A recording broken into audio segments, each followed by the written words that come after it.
지금 이제 더불어민주당 전당대회를 한 달, 두 달쯤 이제 남겨두고 있는 상황인데 그 대의원 더불어민주당이 대의원 제도를 폐지하자는 그런 얘기가 한동안 있어가지고 더불어민주당 내부에서 크게 논란이 됐던 적이 엊그제 같은데 이번에는 이제 강성 지지층들이 대의원을 하겠다면서 거기에 지지하는 그 사람들이 지금 갑자기 크게 늘어나고 있다. 이런 얘기가 오늘 아침에 이제 나왔습니다. 좀 구체적으로 알아보겠습니다. 홍 기자. 네, 이 민주당의 전국 지역 대의원 모집이 최근 마감이 됐거든요. 네. 그런데 지원자 수가 2년 전 전당대회 때보다 2배에서 5배까지 폭증을 한 겁니다.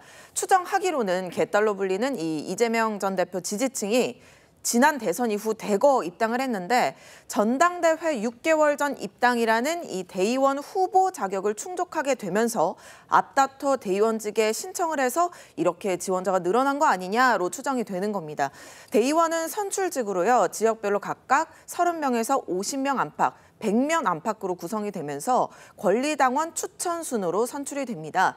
그러니까 지금은 예년에는 3, 4명에게만 추천을 받으면 대의원이 될 수 있었는데 이번에는 6명 이상에게 추천을 받아도 아슬아슬한 상황이다라는 겁니다. 실제로 이 전 대표 팬카페죠. 제명인의 마을에서는 이달 초 대의원 모집 게시판이 신설이 됐는데 회원들 간 대의원 추천 품앗이가 이루어지는 정황도 나타나고 있습니다. 전당대회에서 이 대의원 1명의 표는 권리당원 20명의 표와 동일한 가치를 가져서 이 선거에서의 영향력 굉장히 막대한 상황입니다. 네, 이제 그래서 너도 나도 이제 대의원을 한번 해보겠다라는 분위기가 강성 지층 사이에서 지금 있다는 게 포착이 된 셈인데요. 이재명 전 대표는 그동안 당원 중심의 정당이 돼야 한다라는 말을 거듭해 왔습니다. 들어보시겠습니다. 민주주의 사회에서 표의 등가성은 매우 중요한 가치입니다.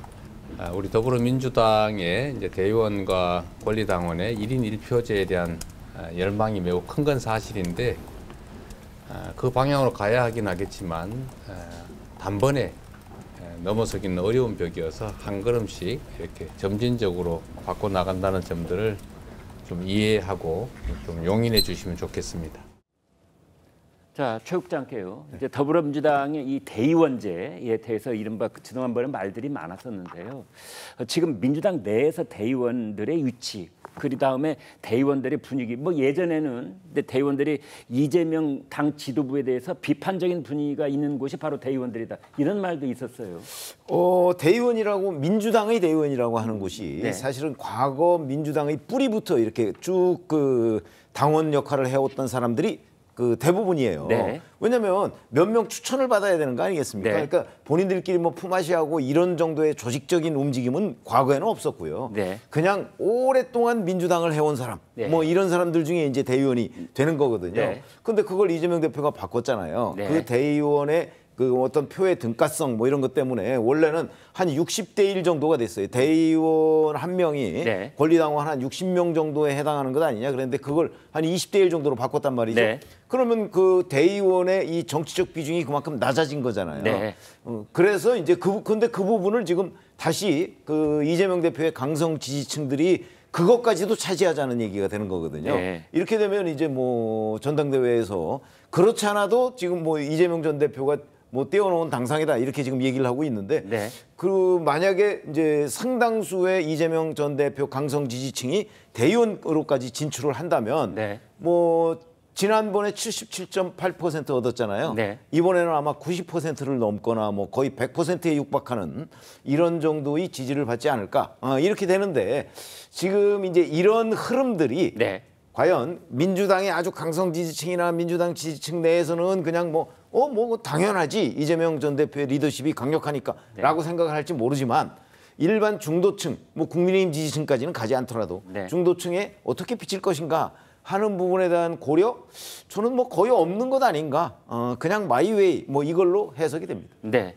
자, 똑같은 질문을 이번에는 이제 김진욱 대변인께 드려보겠습니다. 지금 대의원들을 강성 지지층들이 뭐 2년 전 전당대회에 비해서 거기 이제 신청한 사람이 뭐 5배가 이렇게 늘어난다라는 건데 이러한 현상에 대해서 이재명 대표가 어떤 생각을 가지고 있는지가 제일 중요한 거 아니겠습니까? 어떻게 보세요? 저는 민주당에 민주가 없다라는 비판들을 이제 통칭해 가지고 말씀을 주시는데 네. 오히려 대의원 제도의 지금 표의 등가성을 60에서 20으로 낮췄다라는 것은 그만큼 더 민주적으로 만들었다는 뜻입니다. 네. 과거의 대의원은요 지역위원장들의 점유물 같은 거였었어요. 예. 지역위원장들이 대의원을 일방적으로 만들고 그 대의원들을 통해서 본인의 영향력을 과시했던 네. 그런 상황들이 사실 왕왕 있었습니다. 네. 그런 것들이 이렇게 민주적인 선출 절차를 거치게 되고 또 표의 등가성을 낮춤으로써 오히려 그 이 지역위원장들의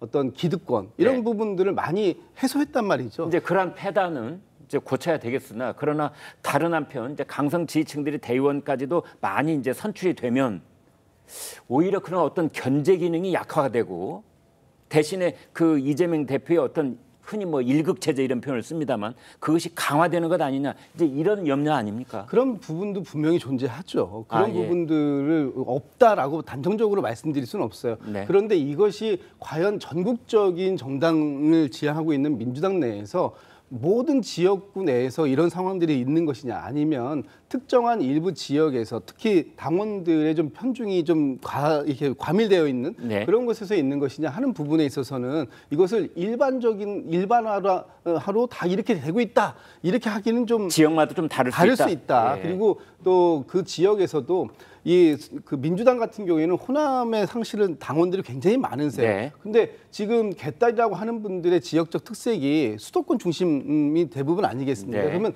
이렇게 되면은 수도권에서의 특성과 또 호남의 특성이 다를 수도 있는 것이고 네. 이런 것을 완전히 민주당에 일반화시켜서 지금 일극 체제로 가는 그런 전제 조건을 지금 그 대의원 제도까지 다 악용하는 것으로 가는 거 아니냐 이런 비판은 사실 민주당에 대한 이해가 조금 더 있으시다면 아마 이 정도까지 비판을 하지 않으실 거다 생각합니다. 이재명 대표의 생각은 어떤가요? 이재명 대표 입장에서는 당원 중심의 당을 만들겠다는 거 아닙니까? 아까 영상에도 봤듯이 예. 네. 당원 중심이라는 게 뭐냐 하면 당에서 당비를 내고 당에 적극적으로 참여하는 사람들이 보다 많은 목소리를 낼 수 있는 이런 환경을 보장해 주는 거. 이것이 특정 정치인이나 아니면 지역위원장이나 이런 사람들에 의해서 통제되는 것이 아니라 당원들 스스로 이것을 정리해 갈 수 있는 그런 민주적인 방식을 보장해 주자라는 것이기 때문에 사실 이것이 뭐 민주주의가 더 강화되면 그것이 또 독재로 가는 거 아니냐라는 뭐 비판도 있을 수 있겠습니다만 그 과정들 사이에서는 어쨌든 정상적인 절차를 거친다라는 측면을 봤을 땐 굉장히 민주적인 방식이다라고 볼 수도 있는 거죠.